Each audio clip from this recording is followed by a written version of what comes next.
സംസ്ഥാനത്ത് കൊടും ചൂടിന് ആശ്വാസമായി മഴയെത്തുന്നു. കേരളത്തിൽ ഇന്നു മുതൽ 3 ദിവസം മഴയ്ക്ക് സാധ്യതയുണ്ട് എന്നാണ് കാലാവസ്ഥാ വകുപ്പിന്റെ പ്രവചനം. ഇതിന്റെ ഭാഗമായി കാലാവസ്ഥാ വകുപ്പ് യെല്ലോ അലർട്ട് പ്രഖ്യാപിച്ചിട്ടുണ്ട്. ഇന്ന് പത്തനംതിട്ട, ഇടുക്കി ജില്ലകളിലാണ് യെല്ലോ അലർട്ട് പ്രഖ്യാപിച്ചിരിക്കുന്നത്. നാളെ പാലക്കാട്, മലപ്പുറം, വയനാട് ജില്ലകളിലാണ് ഏറ്റവും കൂടുതൽ മഴ പെയ്യാൻ സാധ്യതയുള്ളത്. മലപ്പുറം, വയനാട് ജില്ലകളിലാണ് ഞായറാഴ്ച യെല്ലോ അലർട്ട് പ്രഖ്യാപിച്ചിരിക്കുന്നത്. ഒറ്റപ്പെട്ട ശക്തമായ മഴയ്ക്കുള്ള സാധ്യതയാണ് പ്രവചിച്ചിരിക്കുന്നത്. 24 മണിക്കൂറിൽ 64.5 മില്ലിമീറ്റർ മുതൽ 115.5 മില്ലിമീറ്റർ വരെ മഴ ലഭിക്കുന്ന സാഹചര്യത്തെയാണ് ശക്തമായ മഴ എന്നതുകൊണ്ട് അർത്ഥമാക്കുന്നത്. കേരള, കർണാടക, ലക്ഷദ്വീപ് തീരങ്ങളിൽ ഇന്ന് മത്സ്യബന്ധനത്തിന് തടസ്സമില്ല എന്ന് കേന്ദ്ര കാലാവസ്ഥാ വകുപ്പ് അറിയിച്ചു. അതേസമയം മഴയുടെ ഭാഗമായി അധികൃതർ വിശദമായ ജാഗ്രതാ നിർദ്ദേശങ്ങൾ പുറപ്പെടുവിച്ചു കഴിഞ്ഞു. ഇടിമിന്നലിന്റെ ആദ്യ ലക്ഷണം കണ്ടുകഴിഞ്ഞാൽ ഉടൻ തന്നെ സുരക്ഷിതമായ കെട്ടിടത്തിനുള്ളിലേക്ക് മാറണം. തുറസായ സ്ഥലങ്ങളിൽ തുടരുന്നത് ഇടിമിന്നലേൽക്കാനുള്ള സാധ്യത വർദ്ധിപ്പിക്കും. ശക്തമായ കാറ്റിനും ഇടിമിന്നലിനും സാധ്യതയുള്ള ഘട്ടങ്ങളിൽ ജനലും വാതിലും അടച്ചിടുക. വാതിലിനും ജനലിനും അടുത്ത് നിൽക്കാതെയും ഇരിക്കുക.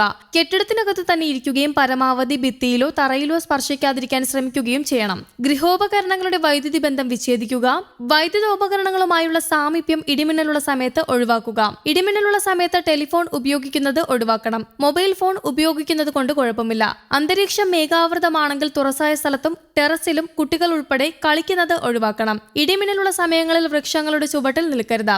വാഹനങ്ങൾ മരച്ചുവട്ടിൽ പാർക്ക് ചെയ്യുകയും അരുത്. ഇടിമിന്നലുള്ള സമയങ്ങളിൽ വാഹനത്തിനകത്ത് തന്നെ തുടരുക.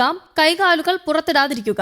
വാഹനത്തിനകത്ത് നിങ്ങൾ സുരക്ഷിതരായിരിക്കും. സൈക്കിൾ, ബൈക്ക്, ട്രാക്ടർ തുടങ്ങിയ വാഹനങ്ങളിലുള്ള യാത്ര ഇടിമിന്നലുള്ള സമയങ്ങളിൽ ഒഴിവാക്കുകയും ഇടിമിന്നൽ അവസാനിക്കുന്നത് വരെ സുരക്ഷിതമായ ഒരു കെട്ടിടത്തിൽ അഭയം തേടുകയും വേണം. മഴക്കാറ് കാണുമ്പോൾ തുണികൾ എടുക്കാൻ ടെറസിലേക്കോ മുറ്റത്തേക്കോ ഇടിമിന്നലുള്ള സമയങ്ങളിൽ പോകരുത്. കാറ്റിൽ മറിഞ്ഞു വീഴാൻ സാധ്യതയുള്ള വസ്തുക്കൾ കെട്ടിവെക്കുക.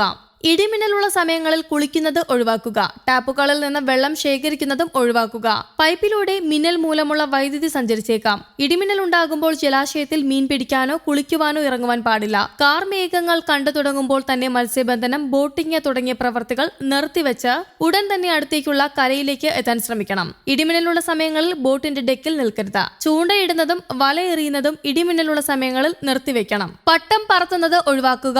ഇടിമിന്നലുള്ള സമയങ്ങളിൽ ടെറസിലോ മറ്റ് ഉയരമുള്ള സ്ഥലങ്ങളിലോ വൃക്ഷക്കൊമ്പിലോ ഇരിക്കുന്നതും അപകടകരമാണ്. വളർത്തു മൃഗങ്ങളെ തുറസായ സ്ഥലങ്ങളിൽ ഈ സമയത്ത് കെട്ടരുത്. അവയെ അഴിക്കുവാനും സുരക്ഷിതമായി മാറ്റിക്കെട്ടുവാനും മഴമേഘം കാണുന്ന സമയത്ത് പോകരുത്. ഇത് നിങ്ങൾക്ക് ഇടിമിന്നലേൽക്കാൻ കാരണമായേക്കാം. അടുത്തുള്ള കെട്ടിടത്തിലേക്ക് മാറാൻ സാധിക്കാത്ത വിധത്തിൽ തുറസായ സ്ഥലത്താണെങ്കിൽ പാദങ്ങൾ ചേർത്ത് വെച്ച് തലകാൽ മുട്ടുകൾക്കിടയിൽ ഒതുക്കി പന്തുപോലെ ഉരുണ്ടിരിക്കുക.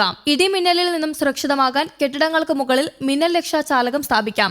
വൈദ്യുതോപകരണങ്ങളുടെ സുരക്ഷയ്ക്കായി സർജ് പ്രൊട്ടക്ടർ ഘടിപ്പിക്കാം. മിന്നലിന്റെ ആഘാതത്താൽ പൊള്ളലേൽക്കുകയോ കാഴ്ചയോ കേൾവിയോ നഷ്ടമാവുകയോ ഹൃദയാഘാതം സംഭവിക്കുകയോ വരെ ചെയ്യാം. മിന്നൽ ആഘാതമേറ്റ ആളിന്റെ ശരീരത്തിൽ വൈദ്യുത പ്രവാഹമില്ല എന്ന് മനസ്സിലാക്കണം. അതിനാൽ മിന്നലേറ്റ ആളിന് പ്രഥമ ശുശ്രൂഷ നൽകുവാൻ മടിക്കരുത്. മിന്നലേറ്റാൽ ആദ്യ 30 സെക്കൻഡ് ജീവൻ രക്ഷിക്കാനുള്ള സുവർണ നിമിഷങ്ങളാണ്. മിന്നലേറ്റ ആളിന് ഉടൻ തന്നെ വൈദ്യസഹായം എത്തിക്കണം. News desk, Kerala Kaumudi.